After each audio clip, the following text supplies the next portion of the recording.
Bismillahirrahmanirrahim. Alhamdulillah wassalatu wassalamu ala Rasulillah wa ala alihi wa sahbihi wa sallam tasliman katsiran amma ba'd. Rabbi shrah li sadri wa yassir li amri wahlul 'uqdatam min lisani yafqahu qawli. Assalamu alaykum wa rahmatullahi wa barakatuh. আশা করি আপনারা সবাই ভালো আছেন। মহান আল্লাহর শুকরিয়া, আলহামদুলিল্লাহ, আল্লাহ আযজা ওয়া জাল এই আয়োজনটা সফল করছেন। এখানে আমাদের সবাইকে এই অনুষ্ঠান পরিচালনা করার তৌফিক দান করছেন, এই জন্য আমরা আল্লাহর শুকরিয়া আদায় করি। আপনাদের ধন্যবাদ, আল্লাহ উত্তম জাযা দান করেন, আপনারা সময় করে এখানে আসছেন। যে ভাইরা আয়োজন করছেন তাদেরকে আল্লাহ উত্তম জাযা দান করেন। বিশেষ করে শফিক ভাইকে ধন্যবাদ জানাচ্ছি। আমার আজকে এখানে আসার কথা ছিল না, ভাই অনেক একরকম জোরাজুরি করে আমাকে আনছেন, তো এটার কৃতিত্ব বা দায় শফিক ভাই রাখি, মুফতি শফিক ভাই।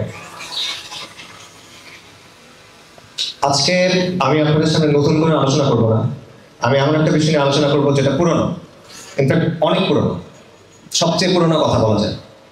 এই কথা আপনারা অনেকবার শুনছেন, আপনারা হয়তো এটা আমার চেয়ে ভালো জানেন, বাট তাও এই কথাগুলো বলা প্রয়োজন, কারণ এই কথাগুলো পুনরাবৃত্তি হওয়ার মতো কথা।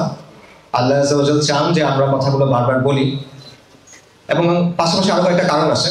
একটা কারণ হলো আমার নিজেকে কথাগুলো স্মরণ করে দেওয়া, আরেকটা কারণ হলো আপনাদেরকে কথাগুলো স্মরণ করে দেওয়া, এবং তৃতীয় কারণটা হলো যে আমাদের বর্তমান বাস্তবতাটা আমাদের সামনে পরিষ্কার করা। তো যে বিষয়টা নিয়ে আমি আলোচনা করব এটা হলো তাওহীদের কালেমা, লা ইলাহা ইল্লাল্লাহ মুহাম্মাদুর রাসূলুল্লাহ। এই কালেমা নিয়ে আমি আবারও বলতেছি, এই আলোচনা আপনারা সবাই জানেন, নতুন কোনো আলোচনা না। আপনারা সম্ভবত আমার চেয়ে ভালো জানেন এটা, আপনারা হয়তো আমার চেয়ে ভালো আলোচনা করতে পারবেন, বাট তাও এই আলোচনা আমরা যতবারই করবো এটার হক আদায় হবে না। এই কারণেই জানা আলোচনা, পুরনো আলোচনা আমি পুনরাবৃত্তি করবো।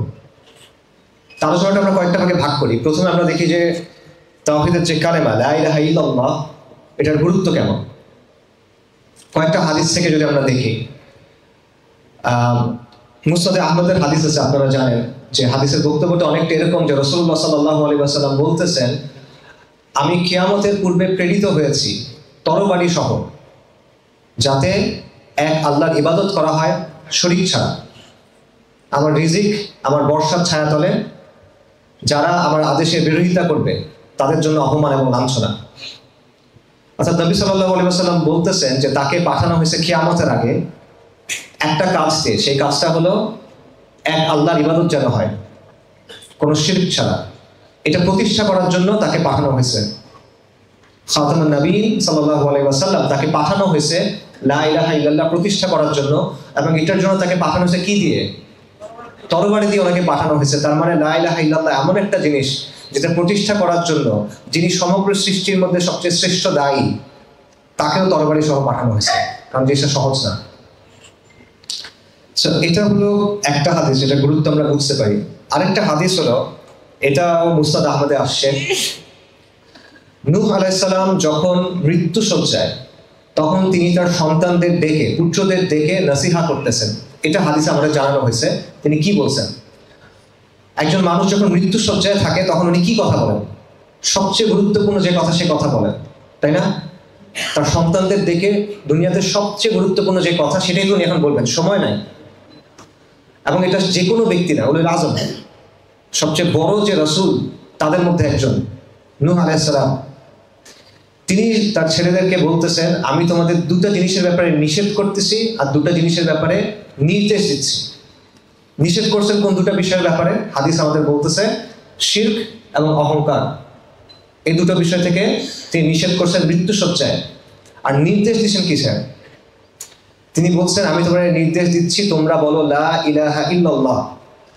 যদি 7 আসমান 7 জমিন এগুলোর মাঝে যা কিছু আছে সবকিছু দাড়িপাল্লার একদিকে উঠানো হয় আর আরেক দিকে লা ইলাহা ইল্লাল্লাহ রাখা হয়, লা ইলাহা ইল্লাল্লাহ ভারী হবে। এবং উনি বলতেছেন, যদি আসমান এবং জমিন একসাথে করে একটা লোহার আংটির মতো বানানো হয়, লা ইলাহা ইল্লাল্লাহ এটা ভেঙে ফেলবে। এটা হলো লা ইলাহা ইল্লাল্লাহ।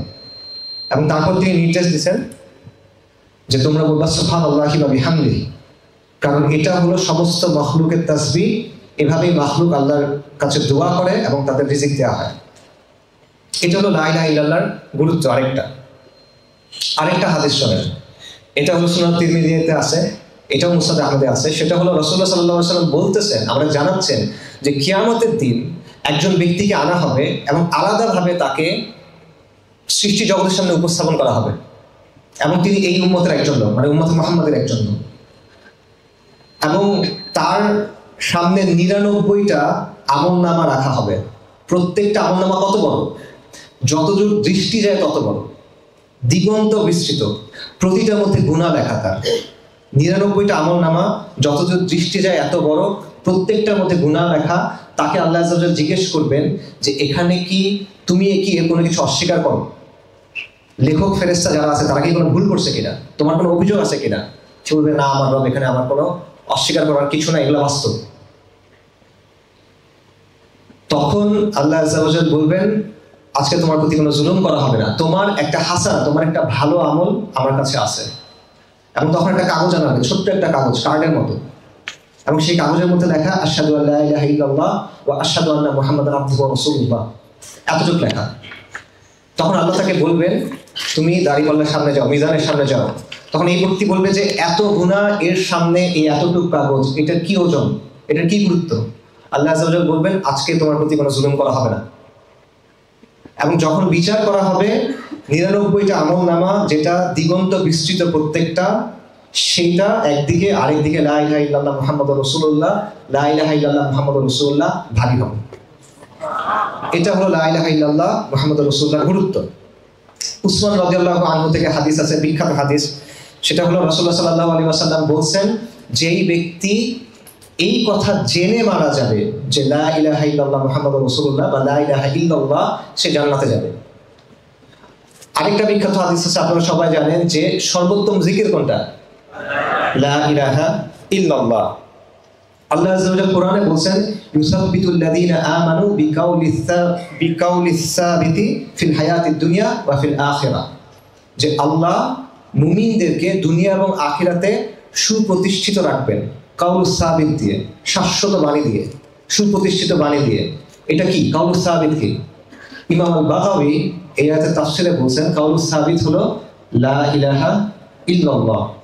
তাহলে এটা হলো লা ইলাহা ইল্লাল্লাহর গুরুত্ব কি, তার অল্প একটা উদাহরণ, অল্প কিছু বললাম। এরকম অনেকগুলো হাদিস আমি বলতে পারি, এরকম অনেকগুলো আসার বলা সম্ভব, এরকম অনেক আয়াত বলা সম্ভব। কিন্তু লা ইলাহা ইল্লাল্লাহর গুরুত্বের সাথে আরেকটা জিনিস চলে আসে যে হ্যাঁ এই কালেমা গুরুত্বপূর্ণ এবং এই কালেমা অনেক পুরানো, কিন্তু এই কালেমার বিরোধিতাও অনেক। এই কালেমার গুরুত্ব যখন থেকে তার অল্প কিছুক্ষণ পর থেকে এটার বিরোধিতা। যখনই কোনো সমাজে এই কালেমার দাওয়াত নিয়ে যাওয়া হয়েছে, ব্যাপকভাবে এটার বিরোধিতা করা হয়েছে, এবং সাধারণ কোনো বিরোধিতা না, যারা বিরোধিতা করছে তারা তাদের সর্বস্ব দিয়ে, সর্বশক্তি দিয়ে চেষ্টা করছে এই কালেমাকে থামাই দিতে। এটা কেন? আমরা তো অনেক সহজে বলে ফেলতেছি লা ইলাহা ইল্লাল্লাহ। ওই যে বাংলা সিনেমাতে দেখায় যে পুরা সিনেমা নাচ গান করতেছে, মদ খাচ্ছে, প্রেম করতেছে, জেনা করতেছে, মরার সময় খুব সহজে বলে ফেলছে লা ইলাহা ইল্লাল্লাহ, এবং তারপর খুব ভালো তার এন্ডিংটা, খুব সোজা, আমরা খুব সহজে বলে ফেলি। আমরাও তো মুসলিম, লা ইলাহা ইল্লাল্লাহ। তাহলে ব্যাপারটা এরকম কেন? কেন যখনই একটা সমাজে সত্যিকার অর্থে লা ইলাহা ইল্লাল্লাহ দাওয়াটা দেওয়া হয়েছে, সমাজ দুই ভাগে ভাগ হয়ে গেছে কেন? একটা ভাগ এই কালেমার অর্থ বুঝছে, এই কালেমাকে গ্রহণ করছে, এই কালেমাকে বাস্তবায়ন করার জন্য নিজের সর্বস্ব কুরবান করে দিছে, তার জীবনের সবকিছু এই কালেমার আদলে করার চেষ্টা করছে। আরেকটা অংশ এই কালেমার অর্থ বুঝছে এবং তাদের সর্বশক্তি দিয়ে, তাদের অর্থনৈতিক শক্তি, সামরিক শক্তি, রাজনৈতিক শক্তি, যত শক্তি আছে সব শক্তি দিয়ে যারা চেষ্টা করছে এই কালেমার দাওয়াতকে বন্ধ করে দিতে। এটা কেন? এটা যদি এত সহজ একটা বিষয় হয়, আমরা সবাই খুব ইজিলি বুঝতেছি, সবাই খুব ইজিলি বলতে পারতেছি, তাহলে এরকম বিরোধিতা হয় কেন? এরকম বিরোধিতা হয়েছিল কেন? আল্লাহর নবীগণ আলাইহিস সালাতু ওয়াস সালাম তারা যখনই কোনো সমাজে দাওয়াত নিয়ে গেছেন, তাদের কি অবস্থা হয়েছে? তারা সমাজের মধ্যে একঘরে হয়ে গেছেন, তাদের বিরুদ্ধে তহমত দেওয়া হয়েছে, তাদের বিরুদ্ধে মিথ্যা অপপ্রচার করা হয়েছে, তাদের হত্যা করা হয়েছে, তাদের হত্যা করার চেষ্টা করা হয়েছে, তাদেরকে বিতাড়িত করা হয়েছে। এটা কেন? অথচ তারা ওই সমাজের সম্মানিত মানুষ। ইব্রাহিম আলাইহিস সালাম যখন লা ইলাহা ইল্লাল্লাহ দাওয়াত দিলেন, তার পরিবার তার বিরুদ্ধে চলে গেল, তার সমাজ তার বিরুদ্ধে চলে গেল এবং তাকে আগুনে পুড়ে হত্যা করার চেষ্টা করা হলো। সালিহ আলাইহিস সালাম, সামুদ জাতি, এই জাতি তাকে তাদের একজন লিডার হিসেবে প্রস্তুত করতেছিল। তার সম্মান ছিল, তার সত্যবাদিতা, তার ন্যায়পরায়ণতা, তার বিশ্বাসযোগ্যতা, নানা কারণে তারা মনে করতেছিল যে এই ব্যক্তি তো আমাদের নেতা হবে। এবং কোরআনে এই কথাটা আছে, তারা হতাশ হয়ে গেছিল যে আমরা তো ভাবছিলাম তুমি আমাদের নেতা হবা, তুমি আজকে এগুলা কি বলতেছো। যেই ব্যক্তিকে তারা ঠিক করে রাখছে আমাদের মধ্যে শ্রেষ্ঠ, এ আমাদের নেতৃত্ব দিবে, এই মানুষ যখন লা ইলাহা ইল্লাল্লাহ বলতেছে তখন সে শত্রু হয়ে যাচ্ছে, তখন তাকে একঘরে করা হচ্ছে, তাকে হত্যা ষড়যন্ত্র করা হচ্ছে। সালিহ আলাইহিস সালামকে হত্যা করার ষড়যন্ত্র করা হচ্ছে কেন? রাসূলুল্লাহ সাল্লাল্লাহু আলাইহি ওয়াসাল্লাম সম্মানিত পরিবারের মানুষ, সম্মানিত বংশের মানুষ, আল আমিন আস-সাদিক, পুরা মক্কা সাক্ষ্য দেয় তিনি যখন লা ইলাহা ইল্লাল্লাহ মুহাম্মদুর রাসূলুল্লাহ দাওয়াত দেন তখন কি হলো? যখন কুরাইশ, নবুয়তের আগের ঘটনা, তারা বাইতুল্লাহকে নতুন করে তৈরি করছিল, রিকনস্ট্রাকশন করছিল। কেন? কারণ বন্যার কারণে বাইতুল্লাহর কিছু অংশ ভেঙে গেছিল। তখন কুরাইশ অনেক আয়োজন করে সবাই টাকা পয়সা একসাথে করে নতুন করে এটা তৈরি করছিল, রেনোভেশন করছিল, সব ঠিকঠাক। কিন্তু আল হাজার আল আসওয়াদ, ওই পাথরটা কে বসাবে এটা নিয়ে তাদের মধ্যে ঝগড়া শুরু হয়ে গেছে। ঝগড়া মানে সেই ঝগড়া, কেউ ছাড়তে যাচ্ছে না। এবং কুরাইশরা এসে রক্তে হাত ভিজায় ফেলছে। রক্তে হাত ভিজায় ফেলছে মানে আমরা যুদ্ধের জন্য প্রস্তুত। মারামারি শুরু হয়ে যাচ্ছে, সবাই চায় আমাদের গোত্র হাজার আল আসওয়াদ বসাবে। তখন কুরাইশের মুরব্বীরা বসে বলতেছে কালকে সকালে যেই ব্যক্তি কাবাতে প্রথম ঢুকবে দরজা দিয়ে বা বনু সাহেবার দরজা দিয়ে, এক এক বর্ণনা এক এক রকম, তাকে আমরা এটার বিচারক বানাবো। এবং আল্লাহ চাইছেন ওই ব্যক্তি হলেন মুহাম্মদ রাসূলুল্লাহ সাল্লাল্লাহু আলাইহি ওয়াসাল্লাম। উনি যখন ঢুকছেন কুরাইশরা সবাই বলে উঠছে এটা তো মুহাম্মদ আল আমিন, বিশ্বাসযোগ্য, আমরা খুশি, সে যে সিদ্ধান্ত দিবে এটা আমরা মানব। সবাই খুশি তার উপরে। নবী সাল্লাল্লাহু আলাইহি ওয়াসাল্লাম যখন নবুয়তের পর কুরাইশকে প্রকাশ্যে দাওয়াত দেওয়া শুরু করলেন, তিনি পাহাড়ের উপর উঠে দাঁড়ায় ডাকতেছেন কুরাইশের গোত্রগুলোকে, ইয়া বনু আমর, ইয়া বনু ফিহর, ইয়া বনু আব্দ মানাফ, আমি যদি তোমাদেরকে বলি যে এই পাহাড়ের পেছনে একটা সেনাবাহিনী লুকায় আছে এবং তোমাদেরকে এটা আক্রমণ করবে, তোমরা ধ্বংস করবে, তোমরা এটা বিশ্বাস করবা? অবশ্যই বিশ্বাস করবো। তুমি আস-সাদিক, তুমি সত্যবাদী ব্যক্তি, তুমি কোনোদিন কোনো মিথ্যা কথা বলো নাই, আমরা তোমাকে চিনি, আমরা তোমাকে জানি, তুমি মিথ্যা বলবা না, তুমি যা বলবো আমরা বিশ্বাস করবো। তখন রাসূলুল্লাহ সাল্লাল্লাহু আলাইহি ওয়াসাল্লাম কি বলছেন যে আমি তোমাদের একটা ভয়ঙ্কর দিনের ব্যাপারে সতর্ক করতেছি। এবং তিনি তখন তাদেরকে লা ইলাহা ইল্লাল্লাহ মুহাম্মাদুর রাসূলুল্লাহর দাওয়াত দিলেন। তারপর কি হলো?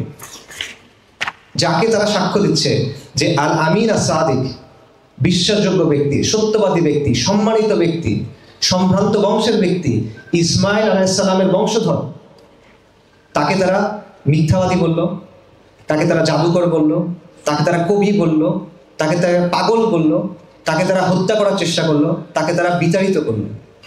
এটা কেন? এই কালেমা যদি এত সহজ হয়, আমরা এত সহজে যদি বলে ফেলতে পারি, সবাই কালেমা বলতেছি আমরা, তাই না? তাহলে এটা এরকম রিয়াকশন কেন এই কালেমার কারণে তৈরি হয়? এই রিয়াকশন তৈরি হয় কারণ ওরা কালেমার অর্থটা বুঝছিল।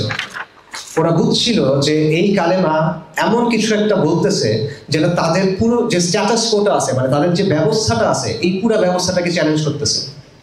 এই কালেমার মধ্যে এমন কিছু আছে যেটা সব কর্তৃত্ব, সব অথরিটি, সব সিস্টেম, সব পাওয়ার, সব রাজা বাদশা সবাইকে চ্যালেঞ্জ করতেছে। এটা তারা বুঝতে পারছিল। এই কারণে তারা এত ভেহেমেন্টলি, মানে এত তীব্রভাবে বিরোধিতা করছিল। ইন এ সেন্স আমার তো মাঝে মাঝে মনে হয় যে তারা আমাদের চেয়ে ভালোভাবে বুঝছিল কালেমার অর্থটা, যেই কারণে তারা তো তীব্রভাবে বিরোধিতা করছিল। আমি আপনাকে দেখাই যে তাদের বিরোধিতার কারণগুলো কি ছিল। দেখেন কুরাইশ কালেমা আপনাকে বলে যে এক আল্লাহ ছাড়া আর কোনো ইলাহ নাই, আর কোনো সত্য উপাস্য নাই। কুরাইশ কিন্তু আল্লাহকে বিশ্বাস করত। আমাদের অনেকের মধ্যে ভুল ধারণা আছে, আমাদের স্কুলের বইটি পড়ে অনেকের এসব ভুল ধারণা হইতে পারে যে কুরাইশ না মনে হয় নাস্তিক ছিল। কুরাইশ কিন্তু নাস্তিক ছিল না, তারা আল্লাহকে বিশ্বাস করতো। এটা সাক্ষ্য আল্লাহ দিচ্ছেন। সূরা লুকমানে আল্লাহ বলতেছেন তুমি যদি তাদেরকে জিজ্ঞেস করো আসমান এবং জমিন কে সৃষ্টি করছে, তারা বলবে অবশ্যই আল্লাহ, তারা অবশ্যই বলবে আল্লাহ। কুরাইশ বলবে এটা যে আল্লাহ সৃষ্টি করছেন।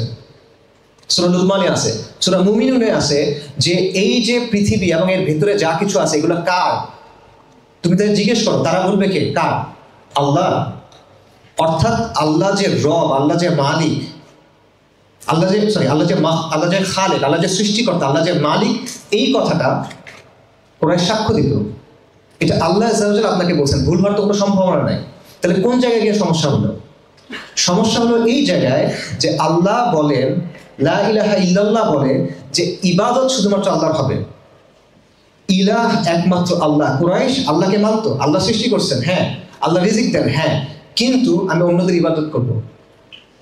তাদের মূর্তি ছিল, তাদের দেবদেবী ছিল, তাদের গাছ ছিল, পাথর ছিল, জিন ছিল, এগুলোর কাছে তারা ইবাদত করত। কেন করতো? লিয়ুকাররিবুনা ইলাল্লাহি যুলফা, যে আমরা তো এগুলোর এই জন্য ইবাদত করি যে এগুলো আমাদেরকে আল্লাহর কাছে নেবে। দেখেন তার নিয়ত তো ভালো, সে আল্লাহর কাছে যেতে চায়, কিন্তু সে আল্লাহর কাছে যাইতে চায় কিভাবে? অন্য কিছুর ইবাদত করে। এবং এই জায়গাটাতে আল্লাহ বলতেছেন যে এটা আল্লাহ গ্রহণ করেন না। ইয়াকা না'বুদু ওয়া ইয়াকা নাস্তাঈন, আমরা একমাত্র আল্লাহর ইবাদত করি এবং আমরা একমাত্র আল্লাহর কাছে সাহায্য চাই। সামিউদ দুআ আল্লাহ, মুজিবুদ দুআ আল্লাহ, দোয়া কবুল করবেন আল্লাহ। ইবাদত শুধুমাত্র আল্লাহর জন্য, আর কারোর জন্য হবে না।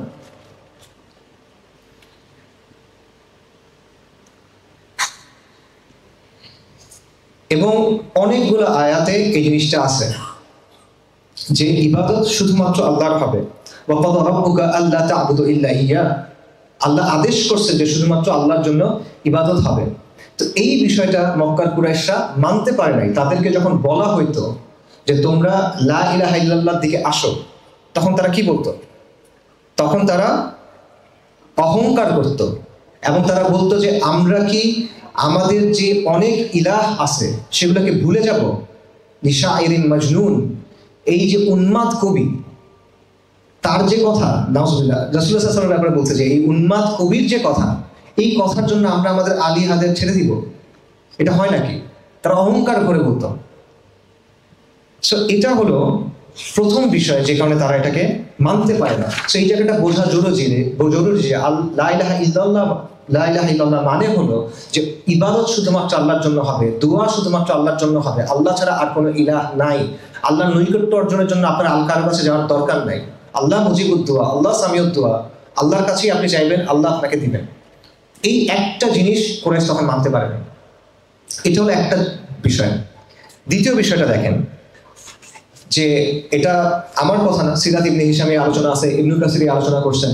সেটা হলো তারা বুঝতে পারছিল যে এই লা ইলাহা ইল্লাল্লাহ এটা তাদের যে ইকোনমিক সিস্টেম ছিল সেটার জন্য একটা থ্রেট। কুরাইশদের যে ইকোনমিক সিস্টেম ছিল এটার পেছনে দুটো জিনিস ছিল। একটা হলো তাদের বাণিজ্য কাফেলা, আরেকটা হলো মক্কার অবস্থান, এবং দুটাই কাবার সাথে সম্পর্কিত। এইটার কারণ এটা সূরা কুরাইশে আল্লাহ সুবহানাহু ওয়া তাআলা বলছেন যে তাদের যে নিরাপত্তা, তাদের যে বাণিজ্য, এটার কাবার মর্যাদার সাথে একটা সম্পর্ক ছিল। এইটার কারণে মানুষ তাদেরকে নিরাপত্তা দিত, এটার কারণে মানুষ তাদেরকে সম্মান করত। হজের মৌসুমে পুরো আরব থেকে মানুষ সেখানে আসতো। হজের মৌসুমে পুরো আরব ওই মূর্তিগুলোর জন্য অনেক অফারিংস নিয়ে আসতো, মানে অর্ঘ্য নিয়ে আসতো, মূর্তিকে খুশি করার জন্য জিনিসপত্র দিত। তাদের একটা রেভিনিউ জেনারেশন হতো, তখন বিশাল পরিমাণে অর্থ তাদের ঢুকতো। অর্থাৎ তাদের যে ইকোনমিটা ছিল, অর্থনৈতিক সিস্টেমটা ছিল, এটার ভিত্তি ছিল শিরক। তো আপনি যখন লা ইলাহা ইল্লাল্লাহ বলতেছেন, তখন আপনি এই ইকোনমিক সিস্টেমকে কি করতেছেন? নাকচ করে দিচ্ছেন। ওরা সেটা বুঝতে পারছিল যে এই কথা যদি আমরা মেনে নেই, তাহলে আমাদের যে অর্থনৈতিক ব্যবস্থা, পুরো আরবে আমাদের যে নামটা, আমরা আফ্রিকার সাথে ব্যবসা করি, আমরা রুমের সাথে ব্যবসা করি, সবাই আমাদেরকে চেনে, এই সব কিছু তো কোলাপস করবে। এই জন্য তারা এটা মেনে নিতে পারে নাই। তাদের ক্ষমতা, তাদের প্রেস্টিজ, তাদের যে সম্মানের জায়গা, এটা তারা বুঝতে পারছে যে এটা তাদের হারায় যাবে। এই জন্য তারা এটা বিরোধিতা করছে।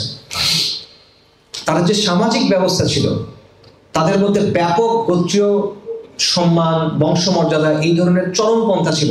আপনারা জানেন, যারা সিরাত পড়ছে তারা জানেন যে কুরাইশদের মধ্যে এমনও ব্যাপার ছিল যে কোনো ব্যক্তি, সে যদি নিম্ন বংশীয় হয়, সে তার স্ত্রীকে কোন উচ্চ বংশীয় লোকের কাছে পাঠাইতো জিনা করার জন্য, যাতে করে ওই জিনার থেকে যদি কোনো সন্তান হয়, সেই সন্তানকে সে পেলে বড় করতে পারে, কারণ উচ্চ বংশের রক্ত। এই ছিল তাদের অবস্থা, গোত্রীয় মর্যাদা সেখানে এরকম অবস্থা। তো সেই জায়গায় এসে কোরআন মানুষকে দুই ভাগে ভাগ করতেছে। লা ইলাহা ইল্লাল্লাহ মানুষকে দুই ভাগে ভাগ করতেছে। প্রথমে একদিকে মুশরিক, একদিকে মুমিন। বাকি মুমিনদের মধ্যে ভাগ হয় কিসের ভিত্তিতে? তাকওয়া, আর কিচ্ছু না। তাকওয়ার ভিত্তিতে নবী সাল্লাল্লাহু আলাইহি ওয়াসাল্লাম বিদায় হজের সময় বলছেন যে অনারবের উপর আরবের কোনো মর্যাদা নাই, রাইট? কালোর উপরে সাদার কোনো মর্যাদা নাই। মানুষের বিচারটা হবে তার তাকওয়ার ভিত্তিতে। তো তাদের যে সমাজ ব্যবস্থা, সেই সমাজ ব্যবস্থা এটা তো ধ্বংস করে দিচ্ছে পুরোপুরি। তো আপনি যদি এই সমাজ ব্যবস্থা একটা পিরামিডের মতো, রাইট? তো এই পিরামিডের একদম উপরে হলো গিয়ে কুরাইশ বসা। তো আপনি যদি দেখেন যে এই পুরো ইমারতকে কেউ ভাঙা শুরু করছে, তখন আপনি কি করবেন? আপনি যে কোনো মূল্যে তাকে থামানোর চেষ্টা করবেন। এটাই কুরাইশ নবী সাল্লাল্লাহু আলাইহি ওয়াসাল্লামের সাথে করার চেষ্টা করছে, যে এই ব্যক্তি যে কথা নিয়ে আসছে এটা তো সবকিছু ধ্বংস করে দিচ্ছে। তাদের পূর্বপুরুষদের যে ধর্ম ছিল, তাদের পূর্বপুরুষদের নিয়ে যেই তাদের গর্ব, তাদের যে ট্র্যাডিশন, তাদের যে সিলসিলা, পুরো জিনিসটা নাকচ করে দেওয়া হয়েছে। কোরআনে বারবার দেখবেন যে কোনো সম্প্রদায়ের কাছে যখন আম্বিয়া কেরাম আলাইহিস সালাতু ওয়াস সালাম গেছেন, তারা যখন দাওয়াত দিয়েছেন, তখন তারা বারবার কি বলছে যে এটা তো আমাদের পূর্বপুরুষদের ধর্ম, আমরা কি এটা তোমার কথায় ছেড়ে দিব? মানুষ ছাড়তে পারে না এটা, তার সিলসিলা, তার ট্র্যাডিশন, তার বংশগতি, এটা সে ছাড়তে পারে না। মানে বংশগতি তো আর ছাড়তে হচ্ছে না, মানে বাবা মার কাছে, পূর্বপুরুষ বাপদাদের কাছ থেকে যেটা পাইছে সেটা সে ছাড়তে চায় না। এই জায়গাটাতে এসেও কি হয়েছে, রাসূলুল্লাহ সাল্লাল্লাহু আলাইহি সাল্লাম যখন এই দাওয়াত দিলেন, তখন তারা বুঝলো যে তাদের এই পুরো জিনিসটাকে নাকচ করা হচ্ছে। এবং ইনফ্যাক্ট তারা কিন্তু নবী সাল্লাল্লাহু আলাইহি সাল্লামকে বিতর্কে আটকানোর সময় এগুলো জিজ্ঞেস করতো। নবী সাল্লাল্লাহু আলাইহি সাল্লামকে সে জিজ্ঞেস করতো, কুসাই ইবনে কিলালের সে কোথায়, সে জান্নাতে না জাহান্নামে, বলতো এটা জিজ্ঞেস করতো। কারণ কুসাই হলো কুরাইশদের মধ্যে অনেক সম্মানিত ব্যক্তি, সব কুরাইশের কাছে সে সম্মানিত, কারণ সে কুরাইশকে পুরো আরবের কাছে সম্মানিত করছে। তো নিজের সম্মানিত গোত্রের কারো ব্যাপারে তো খারাপ কথা বলা তাদের সমাজ এটা গ্রহণযোগ্য না। তো নবী সাল্লাল্লাহু আলাইহি সাল্লামকে এই প্রশ্নগুলো করতো যাতে তাকে বেকায়দায় ফেলা যায়। তো তারা বুঝতে পারছে যে লা ইলাহা ইল্লাল্লাহ যখন বলা হচ্ছে, এই যে তাদের সিলসিলা, তাদের ট্রেডিশন, তাদের বাপ-দাদার ধর্ম, এই জিনিসটাকেও ভেঙে চুরমার করে দেওয়া হবে। এবং ফাইনালি দেখেন কোন জায়গায় সমস্যা। নবী সাল্লাল্লাহু আলাইহি সাল্লাম প্রথমে নিজের পরিবারের মধ্যে দাওয়াত দিলেন, আত্মীয় স্বজনের মধ্যে দাওয়াত দিলেন, তারপর মক্কায় প্রকাশ্যে দাওয়াত দিলেন, কুরাইশ দাওয়াত প্রত্যাখ্যান করলো। তখন তিনি বিভিন্ন গোত্রের কাছে দাওয়াত নিয়ে গেলেন।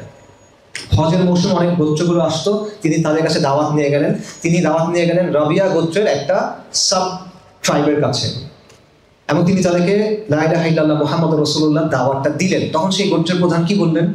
উনি বলেন, আপনি যা বলছেন খুব ভালো কথা, কিন্তু এটা তো এমন কথা যেটা রাজা বাদশারা অপছন্দ করেন। কেন রাজা বাদশারা অপছন্দ করেন? চিন্তা করে দেখেন যে কতগুলা কথা বলতে পারতো, কিন্তু সে বলল এটা এমন একটা কথা যেটা রাজা বাদশারা অপছন্দ করে। এবং এটা তখনও সত্য ছিল, এখনো সত্য, এর আগেও সত্য ছিল। ফিরআউন এর আগে কি বলছিল? আনা রাব্বুকুমুল আ'লা। ফিরআউন প্রথমে এটা বলছিল যে আমি তো সর্বোচ্চ রব। বাকি সে তার কওমকে ডেকে কি বলছিল? ওয়ানাদা ফিরআউন ফি কওমিহি ইয়া কওমি আলাইসা লি মুলকু মিসর। মিসরের রাজত্ব কি আমার না? ফিরআউন কি এটা মনে করতো যে দুনিয়া সে তৈরি করছে? ফিরআউন কি এটা মনে করতো যে নীল নদ, লোহিত সাগর, এগুলো সে তৈরি করছে? এগুলো তো তার জন্মের আগে থেকে আছে, এটা তো সে মনে করে লাভ নাই।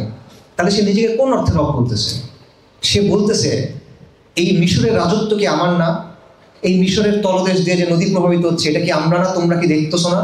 এইসব প্রশ্ন করতেছে। অর্থাৎ তার রাজত্বের গর্বের কারণে সে মানতে পারতেছে না মুসা আলাইহিস সালামের দাওয়াতটা। নমরুদের কথা চিন্তা করেন, নমরুদকে আল্লাহ আযজা ওয়া জাল্লা দুনিয়াতে রাজত্ব দিয়েছিলেন, রাইট? ইতিহাসে যাদের বড় বড় রাজত্ব দেওয়া হয়েছে তাদের মধ্যে নমরুদ একজন। এবং সে রাজত্বের গর্বে, অহংকারে তার এমন অবস্থা হয়েছে, সে মনে করতেছে যে সে একজন রব। এবং সে ইব্রাহিম আলাইহিস সালামের সাথে তর্ক করতেছে। ইব্রাহিম আলাইহিস সালাম তাকে বলতেছেন যে আমার রব আল্লাহ, যিনি জন্ম দেন, যিনি জীবন দেন এবং মৃত্যু দেন। তখন নমরুদ কি করছে? সে তার বন্দিশালা থেকে দুজন মানুষকে নিয়ে আসছে, একজনকে মেরে ফেলছে, আরেকজনকে ছেড়ে দিচ্ছে। তারপর সে বলছে, দেখো আমিও জীবন দিতে পারি, আমিও মৃত্যু দিতে পারি। ননসেন্সিক্যাল একটা আর্গুমেন্ট। ইব্রাহিম আলাইহিস সালাম তর্ক করেন নাই। তিনি বলছেন, আমার আল্লাহ সূর্যকে পূর্ব দিক থেকে উদিত করেন, তুমি পশ্চিম দিক থেকে উদয় করো। ফাবুইতাল্লাযী কাফারা, কাফের হতভম্ব হয়ে গেছে। আনআনসারেবল কোয়েশ্চেন, এমন চ্যালেঞ্জ যেটার কোনো জবাব নাই। কিন্তু নমরুদের এই যে অধ্যত্ত, এটা কেন? তার রাজত্বের কারণে। নমরুদ কি জানে না যে সে জন্ম নিতে পারে না? সে তো জানে। সে জীবনে কোনো জীবিত কিছু তৈরি করছে? করে নাই তো। সে কি যে আসমান জমিন তৈরি করছে? করে নাই তো। সে তো মূর্খ না, সে রাজ্য চালায়, বিশাল রাজ্য চালায়, তো চরম বুদ্ধিমান মানুষ। কিন্তু সে তার কিবরের জন্য এটা বুঝতেছে না। সো এই জিনিসটা দেখেন, যখনই এই রাজা যারা, শাসন যারা করে, যারা কর্তৃত্ব দাবি করে, যারা ডোমিনিয়ন দাবি করে, যারা রাজত্ব দাবি করে এবং একচ্ছত্র আনুগত্য মানুষের কাছে দাবি করে, এরা কখনো লা ইলাহা ইল্লাল্লাহ মুহাম্মাদুর রাসূলুল্লাহ মানতে পারে না। এটা নমরুদ পারে নাই, ফিরআউন পারে নাই, কুরাইশও পারে নাই, এখনো পারে না। পাশাপাশি আরেকটা জিনিস আছে, সেটা হলো লা ইলাহা ইল্লাল্লাহ মুহাম্মাদুর রাসূলুল্লাহ কখনো কোনো কম্প্রোমাইজ করে না। কুরাইশ কম্প্রোমাইজ করার অনেক চেষ্টা করছিল, তারা খুবই ইনক্লুসিভ অনেকগুলা প্রস্তাব দিছিল। কুরাইশ এসে বলছিল, সূরা কাফিরুনের তাফসীরে আপনারা দেখবেন যে 1 বছর তোমার এক আল্লাহর ইবাদত হোক, আরেক বছর আমাদের ইলাহদের ইবাদত হোক। এরকম অনেকগুলো প্রস্তাব দেওয়া হয়েছিল, নবী সাল্লাল্লাহু আলাইহি ওয়াসাল্লাম গ্রহণ করেন নাই। এবং আল্লাহ আযজা ওয়া জাল পরে কি বলছেন, সূরা কাফিরুন নাযিল করছেন, লাকুম দীনুকুম ওয়ালিয়া দীন। যেটাকে অনেক মানুষ মনে করে যে এটা মনে হয় মানে সব ধর্ম সমান, সবাই এই করে থাকবো, এগুলোর ব্যাখ্যা মনে হয় না। এটা ইসলামের আপোষহীনতার ঘোষণা, যে ইসলামের সাথে হকের সাথে বাতিল কখনো মিলবে না, ঈমানের সাথে কুফর কখনো মিলবে না, তাওহীদের সাথে শিরক কখনো মিলবে না। যদি তুমি এটা মানো তাহলে মানো, না মানলে তুমি আলাদা আমি আলাদা, দুনিয়াতেও আলাদা আখিরাতেও আলাদা। এটা হলো ইসলামের অবস্থান, আনকম্প্রোমাইজিং স্ট্যান্স। এবং এই আনকম্প্রোমাইজিং স্ট্যান্সের কারণে বাকি সবগুলো জিনিস যদি এখন মেলান, তাহলে এই জিনিসটা, যে একটা ক্ষমতাসীন মানুষ, যে একটা রাজত্ব তৈরি করে বসে আছে, যে একটা সামাজিক কাঠামো তৈরি করে বসে আছে, যে একটা অর্থনৈতিক কাঠামো তৈরি করে বসে আছে, তার জন্য এটাকে একটা ভালো জিনিস না খারাপ জিনিস?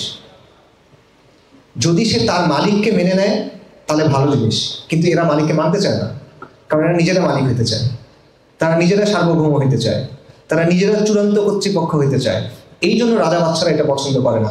এই জন্য যখনই কোনো সমাজে নবী রাসূলগণ লা ইলাহা ইল্লাল্লাহ লা ইলাহা ইল্লাল্লাহ দাওয়াত নিয়ে গেছেন, রিসালাতের দাওয়াত নিয়ে গেছেন, তখন তাদেরকে চরমভাবে চেষ্টা করা হয়েছে তাদেরকে থামাতে, তাদেরকে পিষে ফেলতে, তাদের দাওয়াত মুছে ফেলতে। কারণ এই কালেমা সকল রাইভাল ক্লেমেন্ট আছে, অর্থাৎ যারা বিপরীত দাবিদার আছে, আনুগত্যের দাবিদার যারা করে, যে মানে আমার আনুগত্য করতে হবে, রাজত্বের দাবিদার যারা আছে, কর্তৃত্বের দাবিদার যারা আছে, মূল্যবোধ দেওয়ার দাবিদার যারা আছে, ইবাদতের দাবিদার যারা আছে, সার্বভৌমত্বের দাবিদার যারা আছে, এই সবাইকে লা ইলাহা ইল্লাল্লাহ প্রথমত প্রত্যাখ্যান করে, তারপরে চ্যালেঞ্জ করে। এই কারণে লা ইলাহা ইল্লাল্লাহ এত গুরুত্বপূর্ণ, এই কারণে এটার জন্য এত কুরবানি, এবং এই কারণে এটার এত বিরোধিতা। কালেমার শিক্ষা কি? কালেমার শিক্ষা সহজ। যালিকুমুল্লাহু রাব্বুকুম লা ইলাহা ইল্লা হু খালিকু কুল্লি শাইইন ফা'বুদু ওয়া হুয়া আলা কুল্লি শাইইন ওয়াকিল। আল্লাহ সুবহানাহু ওয়া তাআলা হলেন আমাদের রব, তিনি ছাড়া আর কোনো ইলাহ নাই, তিনি সমস্ত কিছুর সৃষ্টিকর্তা, তার ইবাদত করতে হবে, এবং তিনি সবকিছুর উপর কর্মবিধায়ক। এটা কালেমার শিক্ষা। ওয়া আরবাবু মুতাফাররিকুনা খায়রুন আমিল্লাহু ওয়াহিদুল কাহ্হার। ইউসুফ আলাইহিস সালাম যখন কারাগারে বন্দী, উনি কারাগারে বন্দী অবস্থায় তাদেরকে জিজ্ঞেস করতেছেন যে একাধিক ভিন্ন ভিন্ন রব ভালো নাকি এক আল্লাহ ভালো, যিনি অদ্বিতীয়, যিনি আল কাহ্হার, যিনি মহাপরাক্রমশালী। এবং তিনি বলছেন, মা তা'বুদুনা মিন দুনিহি ইল্লা আসমাআন সাম্মাইতুমুহা আনতুম ওয়া আবাউকুম। আল্লাহর বদলে তোমরা যে জিনিসগুলোর ইবাদত করো, এগুলা কি? এগুলা কিছু নাম খালি, যেগুলো তোমরা বানায় নিছো, তোমরা আর তোমাদের পূর্বপুরুষরা, তোমরা কিছু নাম বানায় নিছো খালি। ওয়া আনজালাল্লাহু বিহা মিন সুলতান। এইটার পক্ষে তোমাদের কোনো ইখতিয়ার নাই, আল্লাহর পক্ষ থেকে কোনো দলিল নাই, আল্লাহ তোমাদের কোনো এরকম ইখতিয়ার দেন নাই যে তোমরা এগুলো বানায় নিবা। ইনিল হুকমু ইল্লা লিল্লাহ আমাল্লাহ তা'বুদু ইল্লা ইয়্যা। বিধান শুধুমাত্র আল্লাহ, এবং আল্লাহ বলছেন যে শুধুমাত্র তার ইবাদত করতে হবে। যালিকা দ্বীনুল কাইয়্যিমু ওয়ালাকিন্না আকসারান নাসি লা ইয়ালামুন।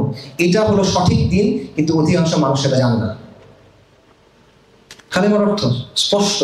প্রথমত, এক আল্লাহ রব, এক আল্লাহ মাবুদ, একাধিক কেউ নাই, এই জায়গাতে আর কারো শরিকানা নাই, আল্লাহ এটা সহ্য করেন না, এবং এখানে কোনো ইখতিয়ার কাউকে দেওয়া হয় নাই। ইবাদত শুধুমাত্র আল্লাহর জন্য। মানুষ তার বান্দা, মানুষ তার গোলাম, মানুষ তার ইবাদত করবে, তার আনুগত্য করবে, আর কারো ইবাদত করা যাবে না, আর কারোর কাছে দোয়া করা যাবে না। 3, আল্লাহর বদলে যাদের ইবাদত করা হয়, যা কিছুর ইবাদত করা হয়, যা কিছুকে আনা হয়, এগুলো হলো মানুষের বানানো কিছু নাম, যেগুলো কোনো বাস্তবতা নাই, এগুলো ভিত্তিহীন, এগুলো আল্লাহর সামনে কিচ্ছু না, এদের কোনো অবস্থান নাই, এবং এরা তাদেরকে দুনিয়াতে বা আখিরাতে সাহায্য করতে সক্ষম না। 4, মানব জীবন কিভাবে চলবে, সমাজ কিভাবে চলবে, শাসন কিভাবে চলবে, এটা আল্লাহ ঠিক করে দিবেন। যেভাবে ইবাদত শুধুমাত্র আল্লাহ, ঠিক একইভাবে এই কর্তৃত্বটা শুধুমাত্র আল্লাহ। যেভাবে ইবাদত শুধুমাত্র আল্লাহ, ঠিক একইভাবে এই ইখতিয়ারটা শুধুমাত্র আল্লাহ। এখানে কারো ওই কর্তৃত্ব নাই, কারো ওই ইখতিয়ার নাই যে সে বলবে যে আল্লাহ এটা বলছে এটা বাদ দাও, আমরা এটা বলছি এটা তোমার করতে হবে। এই ইখতিয়ার আল্লাহ তাকে দেন নাই। যদি কেউ এটা গ্রহণ করে নেয়, তাহলে সে কালেমা থেকে বের হয়ে যাচ্ছে, কালেমার বিরুদ্ধে চলে যাচ্ছে সে। এবং এই সব কিছু মিলে যেটা, সেটা হলো দ্বীনুল কাইয়্যিম, সঠিক দিন, যেই দিন কিয়ামত পর্যন্ত পুরা মানব জাতির উপরে আবশ্যক। ইন্না দীনা ইনদাল্লাহিল ইসলাম, আপনি নাজাত পাবেন না এই দিন ছাড়া। এই সবগুলো যদি আপনি না মানেন, আপনি যেই হন, সংখ্যায় যত হন, আপনার বংশ যাই হোক, আপনার ক্ষমতা যাই হোক, টাকা যাই হোক, কোনো লাভ তো নেই। হবে আল্লাহর সামনে মাথা নিচু করে আসতে হবে, আল্লাহর গোলামি মেনে নিয়ে আসতে হবে, মোহাম্মদ রাসূলুল্লাহ সাল্লাল্লাহু আলাইহি ওয়াসাল্লামকে রাসূল মেনে নিয়ে আপনার আসতে হবে। তাহলে আপনি আখিরাতের নাজাতের আশা করতে পারবেন, বলে পারবেন না। এটা হলো দিন ইসলাম। এর বাইরে যা কিছু আছে, যা কিছুটা সে সাংঘর্ষিক, যতটুকু সাংঘর্ষিক বাতিল। এটা হলো লা ইলাহা ইল্লাল্লাহর অর্থ। মুহাম্মদ রাসূলুল্লাহ সাল্লাল্লাহু আলাইহি ওয়াসাল্লামের অর্থ কি? এটার অর্থ হলো আপনি তার রিসালাতকে সত্য বলে মানবেন, যে মুহাম্মদ সাল্লাল্লাহু আলাইহি ওয়াসাল্লাম আল্লাহর প্রেরিত রাসূল, তিনি খাতামুন নবিয়্যিন, তিনি সাইয়্যিদুল মুরসালিন। এটা আপনার মানতে হবে। তিনি যা নিয়ে আসছেন সেটাকে সত্যায়ন করতে হবে। তিনি যা কিছু নিয়ে আসছেন সেটাকে সত্য বলে মানতে হবে। তিনি যেই বিষয়ে নির্দেশ দিয়েছেন সেই নির্দেশ আপনার পালন করতে হবে।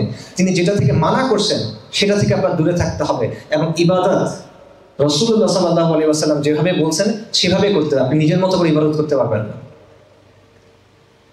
আপনার পথ প্রদর্শক তিনি, আপনার নেতা তিনি, আপনার দৃষ্টান্ত তিনি সাল্লাল্লাহু আলাইহি ওয়াসাল্লাম। একটা ঘটনা আছে, সেটাও মুসনাদ আহমদে আছে, ইবনে কাসির উল্লেখ করছেন, বিখ্যাত ঘটনা। একবার ওমর রাদিয়াল্লাহু আনহু উনি তাওরাতের কিছু কাগজ নিয়ে পড়তেছিলেন। আরবদের মধ্যে সবাই পড়াশোনা পারতেন না, বাট উমর রাদিয়াল্লাহু আনহু পারতেন, এবং উনি তাওরাতের কিছু কাগজ নিয়ে পড়তেছেন। রাসূলুল্লাহ সাল্লাল্লাহু আলাইহি ওয়াসাল্লাম দেখলেন এবং উনি জিজ্ঞেস করলেন যে তুমি কি করতেছো? তিনি বললেন যে আমি তো তাওরাতের কিছুই পড়তেছি। তখন রাসূলুল্লাহ সাল্লাল্লাহু আলাইহি ওয়াসাল্লামের চেহারা, ওনার চেহারা এমন ছিল যে ডাকলে বোঝা যেত। আব্দুল ইবনে সাঈদ রাদিয়াল্লাহু আনহু আসলে বলছেন যে উমর তুমি দেখতেছো না যে রাসূলুল্লাহ সাল্লাল্লাহু আলাইহি ওয়াসাল্লাম রেগে গেছেন? কেন রেগে গেছেন? রাসূলুল্লাহ বলতেছেন যে এই সত্তার হাতে আমার প্রাণ, তার কসম, আজকে যদি মূসা আলাইহিস সালাম জীবিত থাকতেন, তার জন্য আবশ্যকতা আমাকে ফলো করা, তার জন্য আবশ্যকতা আমার অনুসরণ করা। তার মানে হলো নবী সাল্লাল্লাহু আলাইহি ওয়াসাল্লাম আসার পরে তার কাছে যে শরিয়া আসছে, তার কাছে যে হিদায়াত আসছে, এটার বাইরে আর কোনো কিছু গ্রহণযোগ্য না। তাকেই অনুসরণ করতে হবে, তিনি যেভাবে বলছেন ওভাবে অনুসরণ করতে হবে, এই শরিয়তে অনুসরণ করতে হবে, তাহলে হবে না। লা ইলাহা ইল্লাল্লাহ বলবেন, মুহাম্মাদুর রাসূলুল্লাহ বলবেন, অর্ধেক বললেও হবে না। সাল্লাল্লাহু আলাইহি ওয়াসাল্লাম তাকে মানতে হবে। আল্লাহর আনুগত্য করতে হলে নবী সাল্লাল্লাহু আলাইহি ওয়াসাল্লামের আনুগত্য করে সেটা করতে হবে। এটা হলো মুহাম্মদ রাসূলুল্লাহ সাল্লাল্লাহু আলাইহি ওয়াসাল্লামের অর্থ। কালেমার শর্ত আছে। ওয়াহাব ইবনে মুনাব্বিহ একজন সালাফ রাহিমাহুল্লাহ, ওনাকে একজন জিজ্ঞেস করছেন যে কালেমা কি জান্নাতের চাবি না? উনি বলছেন হ্যাঁ জান্নাতের চাবি, কিন্তু সব চাবির দাঁত থাকে, কিছু দাঁত থাকে, চাবির মধ্যে কাটা কাটা থাকে না, ওটা বলছে দাঁত থাকে। তো চাবির দাঁত যদি না থাকে ওটা দিয়ে আপনি তালা খুলতে পারবেন না। তো চাবির দাঁতটা কি? এটা হলো কালেমার শর্ত। কালেমার কিছু শর্ত আছে, এটা নিয়ে ওলামা একরাম অনেক আলোচনা করছেন। এটা অনেকে 7টা বলেন, অনেকের চেয়ে বেশি বলেন, বাট আমভাবে 7টা ধরতে পারেন। সেগুলো কি সংক্ষেপে বলি। আচ্ছা, 2 ধরনের শর্ত আছে। প্রথম হলো পার্থিব জীবনের জন্য শর্ত। পার্থিব জীবনে আপনি কালেমা গ্রহণ করার 2টা শর্ত আছে। একটা হলো আপনি এটা মনে বিশ্বাস করবেন, আপনি সাক্ষ্য দিবেন, এতটুকু। একটা হাদিস আছে আব্দুল্লাহ ইবনে উমর রাদিয়াল্লাহু আনহু থেকে, যে নবী সাল্লাল্লাহু আলাইহি ওয়াসাল্লাম বলছেন যে আমি লোকেদের বিরুদ্ধে যুদ্ধ করতে আদিষ্ট হয়েছি। মানে তাকে আদেশ করা হয়েছে মানুষের বিরুদ্ধে যুদ্ধ করতে যতক্ষণ না তারা বলে লা ইলাহা ইল্লাল্লাহ। এবং যখন তারা বলে লা ইলাহা ইল্লাল্লাহ এবং তারা নামাজ পড়ে এবং তারা যাকাত দেয়, তখন তারা তাদের জানমাল আমার কাছ থেকে হেফাজত করে নিল। অর্থাৎ ইসলামের দিক থেকে নিরাপত্তাটা পাইতে হলে লা ইলাহা ইল্লাল্লাহ তাকে মানতে হবে এবং বলতে হবে। এটা হলো প্রথম শর্ত দুনিয়াতে। পরের শর্ত হলো তার মধ্যে এমন কোনো কিছু থাকা যাবে না যেটা ওই কালেমার সাথে সাংঘর্ষিক। ঠিক আছে, মনে করেন সে কালেমা পড়ছে কিন্তু সে নবী সাল্লাল্লাহু আলাইহি ওয়াসাল্লাম অবমাননা করে, তার ঈমান আছে কিনা? নাই। কেউ কালেমা পড়ছে কিন্তু সে মূর্তির সামনে গিয়ে সিজদা করতেছে। কেউ কালেমা পড়ছে, কেউ জিনের জন্য কোনো কিছু জবাই করতেছে, উৎসর্গ করতেছে। কেউ কালেমা পড়তেছে কিন্তু সে আল্লাহকে গালি দিচ্ছে, নাউজুবিল্লাহ। অর্থাৎ এমন কিছু যদি থাকে যেটা কালেমাকে মানে নষ্ট করে দেয়, ভঙ্গ করে দেয়, তাহলে সেটা পূর্ণ হবে না, নেগেট করে দেয়, তাহলে এটা হবে না। এটা হলো দুনিয়ার জন্য। কিন্তু আখিরাতে এত দিয়ে হবে না, আরো কিছু বিষয় লাগবে। সেগুলো কি? এই ক্ষেত্রে অনেক ওলামা কেরাম অনেকগুলো শর্ত বলছেন। অনেকে 7টার কথা বলেন, আমি ওই 7টা খুব সংক্ষেপে বলি। প্রথমটা হলো ইলম, যে কালেমার অর্থ কি, এটার দাবি কি, এটা আপনার ভালো মতো জানতে হবে। এটা হলো প্রথম সত্য, ইলম। দ্বিতীয়টা হলো ইয়াকিন। কালেমার অর্থ এবং দাবি স্পষ্টভাবে আপনার ইয়াকিন থাকতে হবে, এটার উপর মনে প্রাণে বিশ্বাস করতে হবে। তারপর ইখলাস, আপনি যখন কালেমারকে বাস্তবায়ন করবেন সেটা ইখলাসের সাথে করতে হবে, সেখানে যেন শিরক না থাকে, সেখানে যেন রিয়া না থাকে। তারপর হলো সিদক, সত্যবাদিতা, যে কালেমার অর্থ এবং দাবি এটা আপনার সত্যভাবে জানতে হবে, সত্য বলে মানে মনে প্রাণে সত্য হিসেবে জানতে হবে। মুনাফিকের মতো হইলে হবে না, মুখে বলতেছে কিন্তু মনে সেটা বিশ্বাস করে না, এরকম হলে হবে না। মুহাব্বাত, কালেমায় যার কথা বলা হয়েছে ওই আল্লাহকে আপনার ভালোবাসতে হবে সবকিছুর চেয়ে বেশি। ইনকিয়াদ, কালেমার প্রতি সমর্পণ করতে হবে, কালেমায় যার কথা বলা হয়েছে তার প্রতি নিজেকে সমর্পণ করতে হবে, আপনার অঙ্গ প্রত্যঙ্গ সাক্ষ্য দিতে হবে আপনি তার প্রতি যে আসলে আনুগত্য করেন, আপনি যাকে যে মানছেন আপনার ইলাহ হিসেবে। এবং ফাইনালি কবুল করতে হবে, মনে প্রাণে এটা আপনার কবুল করে নিতে হবে। এটা হলো সংক্ষেপে আলোচনা, এটা নিয়ে অনেক বিস্তারিত আলোচনা আছে, আপনারা অনেক বইতেই আলোচনা পাবেন, আমি সেখানে যাচ্ছি না। কালেমার রোপণে আসেন এবার, কালেমার স্তম্ভ কি? প্রত্যেকটা বাড়ির পিলার্স থাকে, রাইট, ফাউন্ডেশন থাকে। কালেমার দুটা স্তম্ভ আছে, লা ইলাহা ইল্লাল্লাহ, একটা হলো নাফি, একটা হলো ইসবাত। একটা হলো অস্বীকার করা, লা ইলাহা, সকল ইলাহকে অস্বীকার করা হচ্ছে। তারপর হলো ইসবাত, সত্যায়ন করা, এক আল্লাহ ছাড়া, একমাত্র আল্লাহকে আমি সত্যায়ন করি, বাকি সকল ইলাহকে আমি অস্বীকার করি। এটা আরো সহজে যদি আমরা বলি, এটা হলো কুফর বিত তাগুত বা ঈমান বিল্লাহ, যে সকল মিথ্যা ইলাহকে আপনার অস্বীকার করতে হবে, প্রত্যাখ্যান করতে হবে, এবং একমাত্র আল্লাহকে একমাত্র সত্য ইলাহ হিসেবে আপনার গ্রহণ করতে হবে। আল্লাহ সুবহানাহু ওয়া তাআলা বলেন, লা ইকরাহা ফিদ-দীন, ক্বাদ তাবায়্যানা আর-রুশদু মিনাল গায়y, ফামান ইয়াকফুর বিত-তাগুতি ওয়া ইউমিন বিল্লাহ ফাকাদ ইসতামসাকা বিল-উরওয়াতিল উসকা লা ইনফিসামা লাহা ওয়াল্লাহু সামিউন আলীম। যে দিন গ্রহণের ব্যাপারে কোনো জোর জবরদস্তি নাই, সত্য পথ ভ্রান্ত পথ হতে সুস্পষ্ট হয়ে গেছে। সুতরাং যে তাগুতকে অস্বীকার করলো এবং আল্লাহর প্রতি ঈমান আনলো, সে এমন এক মজবুত হাতল ধরে নিল যেটা কখনো ছিন্ন হবে না। আল্লাহ সুবহানাহু ওয়া তাআলা বলেন, ওয়ালাকাদ বাআসনা ফি কুল্লি উম্মাতির রাসূলান আন ইয়াবুদুল্লাহা ওয়াজতানিবুত তাগুত। আল্লাহ আযজা ওয়া জাল প্রত্যেক কওমের কাছে, প্রত্যেক উম্মার কাছে রাসূল পাঠাইছেন এই দাওয়াত দিয়ে যে তোমরা এক আল্লাহর ইবাদত করো এবং তাগুতকে অস্বীকার করো। কালিমার দুইটা স্তম্ভ হলো এক আল্লাহর উপর ঈমান এবং তাগুতকে অস্বীকার করা। তাগুতকে অস্বীকার করার অর্থ কি? তাগুতের শাব্দিক অর্থ হলো সীমা লঙ্ঘনকারী, পারিভাষিক অর্থে তাগুত মানে হলো মিথ্যা ইলাহ। এমন কেউ যাকে আল্লাহর বদলে রব বলা হয়, এমন কেউ যাকে আল্লাহর বদলে ইলাহ বলা হয়, অথবা তার উপর এমন কোনো বৈশিষ্ট্য আরোপ করা হয় যেটা শুধুমাত্র আল্লাহর এবং সে এটা সন্তুষ্ট, সে হলো তাগুত, সে হলো মিথ্যা ইলাহ। আল্লাহর রব, ফিরআউন বলছিল আনা রাব্বুকুমুল আ'লা, ফিরআউন তাগুত। আল্লাহ জীবন এবং মৃত্যু দেন, নমরুদ বলছিল আমি জীবন এবং মৃত্যু দিতে পারি, নমরুদ তাগুত। সন্তান দেওয়ার মালিক আল্লাহ, রিজিক দেওয়ার মালিক আল্লাহ। এখন কোনো সাধু বাবা এসে বললো যে সন্তান আমাকে, আমার পায়ে সিজদা করো বা আমার এটা করো, আমি তোমাকে সন্তান দিব। কোনো পীর বাবা এসে আপনাকে বললো যে আমি তোমার রিজিক বাড়ায় দিব, সে তাগুত। বিধানটা তো আল্লাহ, বিধান শুধুমাত্র আল্লাহ দিবেন। কেউ একজন এসে আল্লাহর বিধান বাতিল করে দিচ্ছে, কেউ একজন এসে নিজেকে বিধান প্রণেতা বানায় ফেলছে, কেউ একজন আল্লাহর শরিয়াকে নাকচ করে সে নিজের মতো করে শরিয়া বানাইছে একটা, মানে ব্যবস্থা বানাইছে একটা, সে তাগুত। ইবলিস তাগুত, সবচেয়ে বড় তাগুত হলো ইবলিস। এবং মানুষ যে মূর্তি তৈরি করে এগুলো তাগুত। সো কুফর বিত তাগুতের অর্থ হলো যত মিথ্যা ইলাহ আছে, আল্লাহ ব্যতীত যা কিছু ইবাদত করা হয় তাদেরকে আপনার অস্বীকার করতে হবে, প্রত্যাখ্যান করতে হবে, এবং যত মিথ্যা দিন আছে সেগুলোকে আপনার প্রত্যাখ্যান করতে হবে।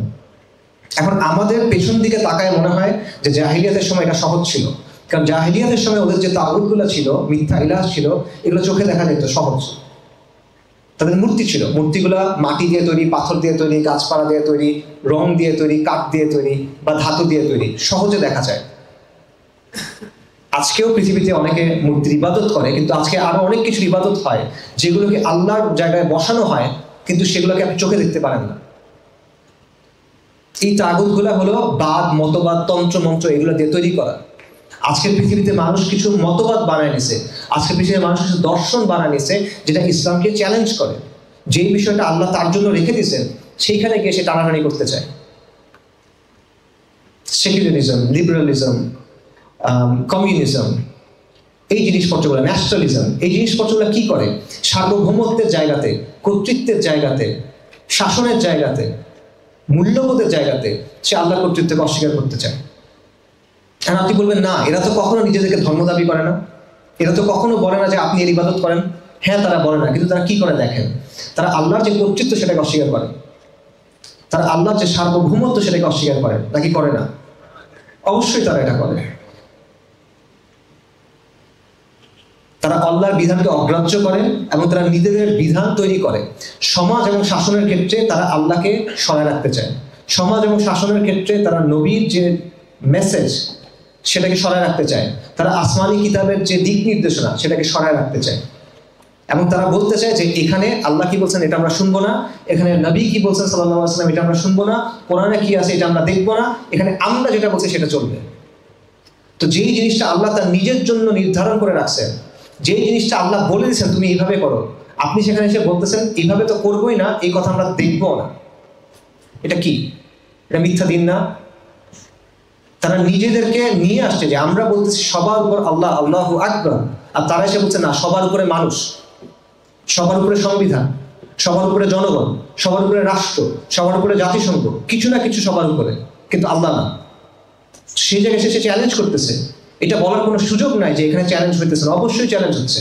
যেখানে আল্লাহ একটা কথা একভাবে করতে বলছেন, সেখানে আপনি এসে সেটা নাকচ করে আরেকভাবে করতে চাচ্ছেন, এটা সাংঘর্ষিকতা অবশ্যই হচ্ছে। সো এই হলো মিথ্যা দিন যেগুলো বর্তমান সময়ে আমাদের উপরে আছে। সো আপনি যদি বর্তমানে কুফরবিদ তাগুত করতে হয়, আপনার ওই মূর্তিও অস্বীকার করতে হবে যেটা চোখে দেখা যায়, এবং আপনার ওই তাগুতও অস্বীকার করতে হয় যেটা চোখে দেখা যায় না, কিন্তু যেটা আল্লাহর কর্তৃত্বের জায়গায় নিজের মিথ্যা দাবি নিয়ে আসতে চায়, যেটা আল্লাহর সার্বভৌমত্বের জায়গায় নিজের মিথ্যা দাবি নিয়ে আসতে চায়। সো আধুনিক যে জাহেলিয়া, এটা একটা সেন্সে কুরাইশের মতোই আসলে। কেন? কারণ কুরাইশ তো বলতো যে আল্লাহ খালেক, বলতো না? আমি একটু আগে আপনাদের বলছি, সূরা লুকমানে আছে, আল্লাহ বলছেন তারা যদি জিজ্ঞেস করো আসমান এবং জমিন কে সৃষ্টি করছে, তারা বলবে আল্লাহ। পৃথিবীতে এবং এর মধ্যে যা কিছু আছে এটা মালিক কার, তারা বলবে আল্লাহ। কুরাইশ তো অনেক কিছু বলতো, কিন্তু খালি ইবাদতটা শুধুমাত্র আল্লাহ করবো না, অন্যদেরও করতে হবে এখানে। আচ্ছা, তো আপনি বর্তমানে কোন অবস্থায় আছেন? আপনি বর্তমানে এমন একটা জায়গা আছেন যে সবাই, হ্যাঁ আমরা সবাই মুসলমান, লা ইলাহা ইল্লাল্লাহ মুহাম্মাদুর রাসূলুল্লাহ, আমিও মুসলমান, মাথায় টুপি দিচ্ছে, টুপি দিয়ে বলতেছে আমরা শরিয়া আইনে বিশ্বাস করি না।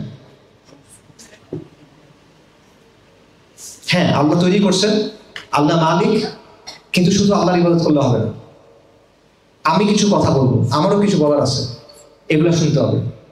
আল্লাহর সাথে যদি না মিলে, আমার কথা আল্লাহর কথা যদি সাংঘর্ষিক হয়, তখন কোনটা শুনবা? আল্লাহর কথা শুনতে পারবা না। নাউযুবিল্লাহ। এটা হলো বর্তমানের অবস্থা। তো কুরাইশদের অবস্থা আর আমাদের অবস্থা কিরকম? এবং আপনি যেটা বলেন, কুরাইশদের সময় এই কথাটা বলার সমস্যা ছিল, সাহাবায়ে কেরামকে সমস্যা করা হয়েছে না, অনেক মারা হয়েছে, মেরে ফেলা হয়েছে, বন্দী করা হয়েছে, ঘর থেকে বের করা হয়েছে। মুসআব ইবনে উমার রাদিয়াল্লাহু আনহু তাকে বিবস্ত্র করে ঘর থেকে বের করে দেওয়া হয়েছে।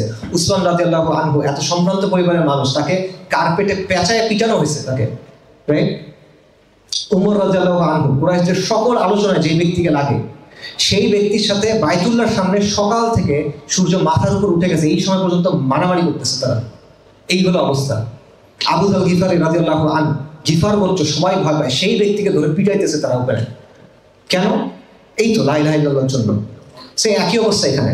আপনি যখন বলবেন হ্যাঁ ঠিক আছে, আপনি সালাত আদায় করেন, ওকে, আপনি সিয়াম পালন করবেন, ঠিক আছে, আপনি যাকাত দিবেন, সাদাকা দিবেন, সব ঠিক আছে, কিন্তু আপনি যদি বলেন যে লা ইলাহা ইল্লাল্লাহ, এটার মধ্যে সবকিছু আছে, এই কর্তৃত্বের মধ্যে সব কর্তৃত্ব আছে, এবং শুধু তার কথাই চলবে, অন্যের কথা চলবে না, তখন আপনি কথা বলতে পারবেন না।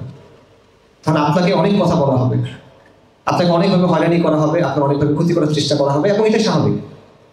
না হলে বুঝতে হবে যে আপনি যে দাওয়াতটা দিচ্ছেন লা ইলাহা ইল্লাল্লাহ, পুরোটা আপনি দেখাচ্ছেন না, আপনি হয়তো অর্ধেক দেখাইতেছেন, পুরোটা হয়তো এখানে নাই।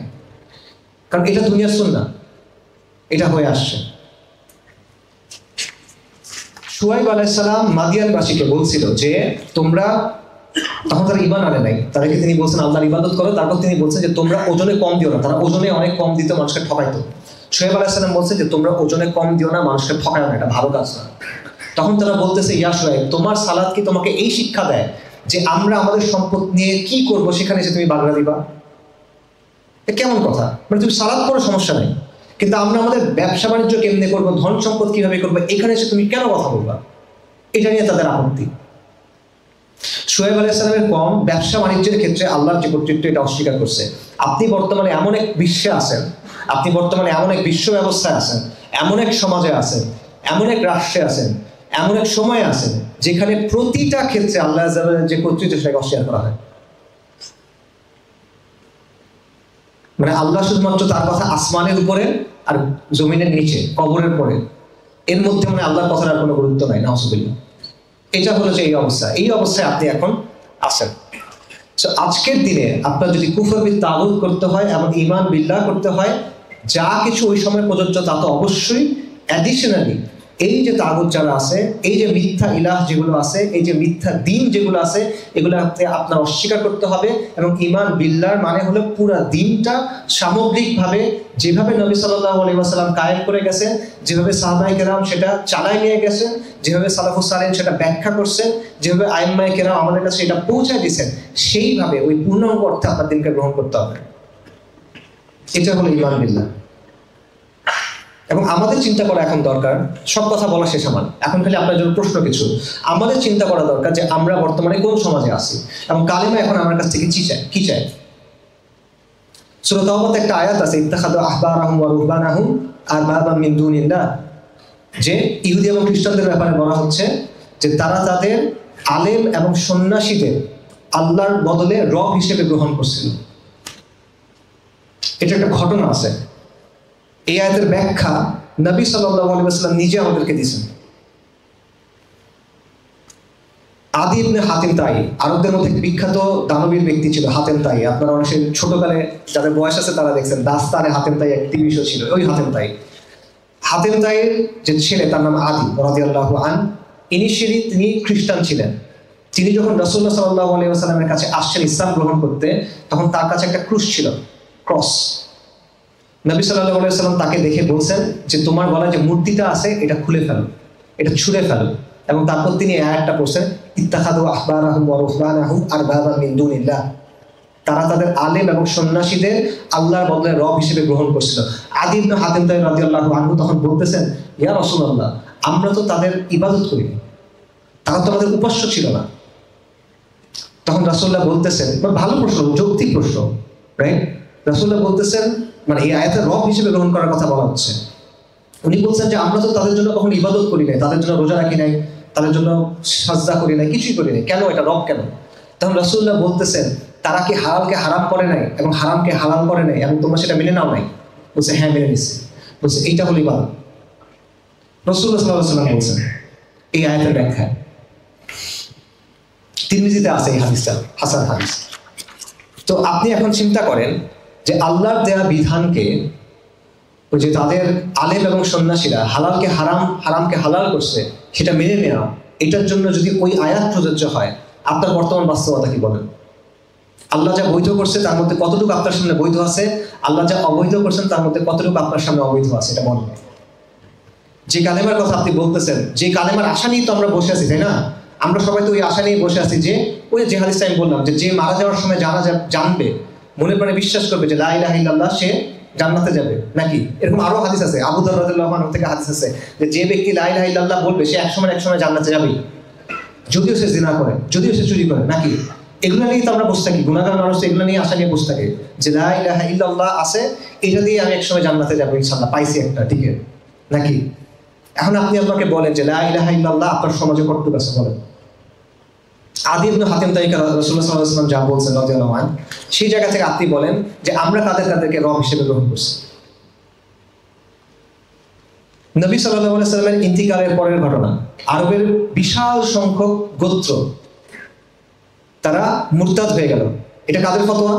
মুরতাদ হয়ে গেছে, এটা কার ফতোয়া? মদিনা বিশ্ববিদ্যালয়ের, দেওবন্দের, আল আজহারের সাহাবায়ে কেরামের ফতোয়া রাদিয়াল্লাহু আনহুম আজমাইন, আবু বকর রাদিয়াল্লাহু আনহুর ফতোয়া। কেন হইল? তাদের মধ্যে একটা অংশ যাকাতকে অস্বীকার করলো, যে যাকাত দিব না, নামাজ পড়বো, রোজা রাখবো, হজ করবো, সব করবো, যাকাত দিব না, কোনো প্রশ্ন ছাড়া এরা মুরতাদ হিসেবে গণ্য হলো। আরেকটা অংশ তারা কোরআনের একটা আয়াতের ব্যাখ্যা করলো এবং তারা ব্যাখ্যা করে বললো যে এটা শুধুমাত্র নবী সাল্লাল্লাহু আলাইহি ওয়াসাল্লামের জন্য ছিল, যাকাতটা নবী সাল্লাল্লাহু আলাইহি ওয়াসাল্লামের জন্য ছিল, উনি যেহেতু এখন নাই, আমরা আবু বকরকে যাকাত দিব না, আমরা নিজেরাই যাকাত তুলে আমাদের গোত্রগুলোর মধ্যে দিয়ে দিব। সাহাবায়ে কেরাম কি করলেন? তাদের সবার বিরুদ্ধে ফাইট করলেন এবং এই যুদ্ধটা কি বলে পরিচিত? হারবুর রিদ্দা, রিদ্দার যুদ্ধ। এবং সাহাবায়ে কেরাম সবাইকে গিয়ে জনে জনে জিজ্ঞেস করেন নাই যে তুমি কি যাকাত স্বীকার করো নাকি তুমি খালি যাকাত দিতে চাও না, তুমি কি যাকাত অস্বীকার করো নাকি তুমি খালি আবু বকরকে যাকাত দিতে চাও না। সবার সাথে লড়াই করা হলো আহলুর রিদ্দা হিসেবে, যে এরা মুরতাদ হয়েছে। আমভাবে সবার সাথে এভাবে ফাইট করা হলো যতক্ষণ না তারা যাকাতের বিধান মেনে নিয়ে আবু বকর রাদিয়াল্লাহু আনহুকে যাকাত দেওয়ার দিকে ফিরে আসে।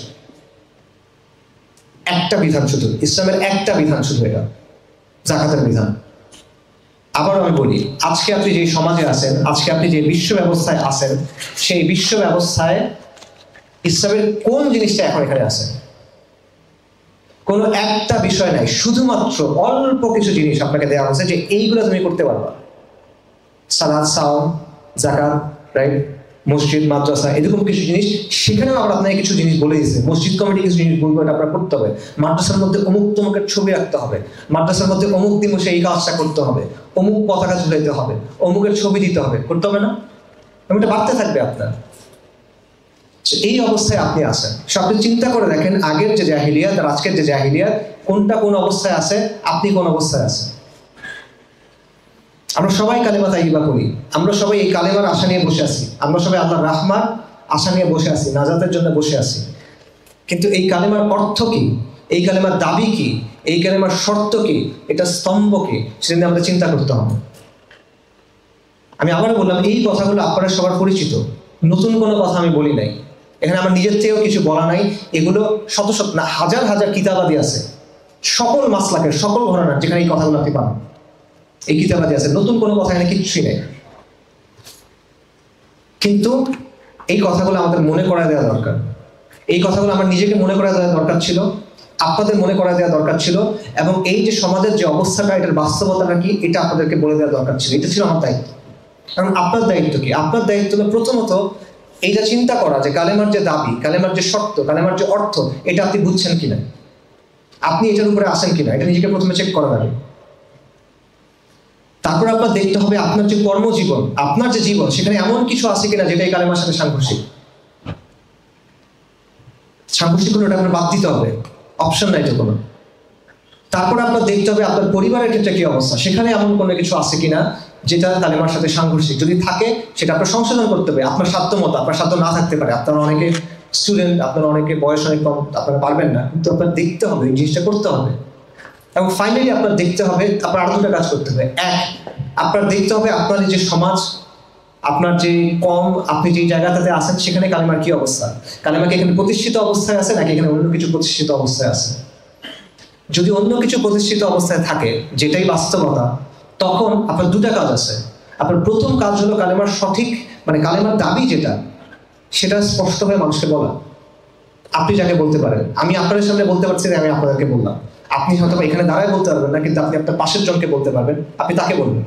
আপনি আপনার পরিবারকে হয়তো বলতে পারবেন, আপনি তাকে বলবেন। আপনি আপনার সন্তানকে হয়তো বলতে পারবেন, আপনি তাকে বলবেন। এবং দ্বিতীয়ত আপনার চিন্তা করতে হবে, যদি এটা কালেমার শাসন না হয়, এটা জাহেলিয়াতের শাসন হয়, তাহলে কালেমার শাসন আমি আনবো কিভাবে? আপনাকে এনে যাইতে হবে না, কারণ এটা আল্লাহর কাছে, এটা আল্লাহর সিদ্ধান্ত, এটা আপনার হাতে নাই। কিন্তু আপনার চেষ্টা করতে হবে যাতে আপনি আল্লাহর কাছে গিয়ে ওজনটা দিতে পারেন, যে হ্যাঁ, আমি এমন একটা সময় ছিলাম যখন এরকম বাস্তবতা ছিল, কিন্তু আমি কালেমার পক্ষে দাঁড়াইছিলাম, আমি আমার সাধ্যমতো বলছিলাম, আমি আমার সাধ্যমতো করার চেষ্টা করছিলাম। এটা হলো লা ইলাহা ইল্লাল্লাহ। লা ইলাহা ইল্লাল্লাহ ফিস ফিস করে বলার কোনো জিনিস না, এটা ঘোষণা করার জিনিস। লা ইলাহা ইল্লাল্লাহ হলো ওই জিনিস যেটা শাসকদের সিংহাসন চূর্ণ বিচূর্ণ করে দিছে, যেটা সাম্রাজ্য করে দিছে, নতুন সাম্রাজ্য তৈরি করছে, যেটা সভ্যতা মুছে দিছে, নতুন সভ্যতা তৈরি করছে, যেটা ইতিহাসের বাঁক পরিবর্তন করে দিছে। লা ইলাহা ইল্লাল্লাহ হলো ওই জিনিস যেটা মজলুমকে তার হক দিছে, যেটা আদল এবং ইনসাফ এনে দিছে, যেটা ধনী গরিবকে ধনীর সমান করছে, অসহায়কে শক্তিশালী সমান করছে। এটা হলো লা ইলাহা ইল্লাল্লাহ। এবং এই কারণে যুগে যুগে এটার বিরোধিতা হয়েছে, এই কারণে এটার গুরুত্ব এত বেশি, এই কারণে এটা আঁকড়ায় ধরে থাকা, সত্যিকার অর্থে আঁকড়ায় ধরে থাকা এতটা কঠিন। এবং এইটার জন্য এত বড় পুরস্কার আল্লাহ বলছেন। কোন পুরস্কার বলেন? আসমান এবং জমিন এবং তার ভেতরে যা কিছু আছে সবকিছু যদি আপনি একসাথে করেন, এক পাল্লায় দেন, আরেক পাল্লায় লা ইলাহা ইল্লাল্লাহ, লা ইলাহা ইল্লাল্লাহ ভারী। আসমান এবং জমিন একসাথে করে একটা লোহার আংটি যদি করা হয়, লা ইলাহা ইল্লাল্লাহ সেটাকে ভেঙে ফেলবে।